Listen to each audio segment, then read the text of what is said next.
పడద్రోయబడి ఉన్నారంట. దేవుని వాక్యం ఎవరు రాశారు? ఈ కీర్తన ఎవరు రాశారు? దావీదు రాశాడు. దావీదుకు ఒక అనుభవం ఏమని అంటే, తాను పడిపోవటం కల్లారా చూశాడు. అందుకే ఏమన్నాడంటే, పాపము చేయువారు ఎక్కడ పడి ఉన్నారు? అక్కడ పడి ఉన్నారు అన్నాడు. లేవలేకుండా వారు పడద్రోయబడి ఉన్నారు అన్నారు.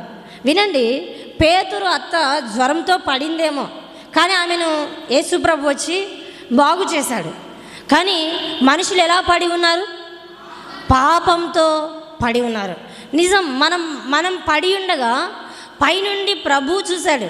మనం పడి ఉన్నామని ఎరిగే ఆయన ఏం చేశాడంటే తర్వాత భూమి మీదికి దిగి వచ్చాడు. మనుషులు దేంతో పడి ఉన్నారు?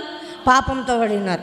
మీరు అనుకోవచ్చు, నేనేం పాపం చేసి పడిపోయాను, నేను బాగున్నాను కదా, నా కాళ్ళు చేతులు బాగున్నాయి, నా శరీరం అంతా బాగుంది, నేను ఎట్లా పడిపోయినా అంటే, మీరు ఒక్కసారి మీ మనస్సు గురించి, మీ మనస్సాక్షిని గురించి పరిశీలన చేసుకోండి. మీ మనసే మీరు పడ్డారా నిలవబడ్డారా అని చెప్తుంది. దేవుని సన్నిధి పట్ల నీ వైఖరి ఎలా ఉందో దాన్ని బట్టి నువ్వు పడిపోయావా నిలబడ్డావా అని చెప్పవచ్చు. రైట్. పాపంలో కొన్ని కేటగిరీలు చెప్పారు భక్తులు. వాటిని గురించి ఆలోచన చేద్దాం. ఏమిటి చేత పడి ఉన్నారు మనుషులు? పాపం చేత. నీవు పడ్డావా నిలబడ్డావా?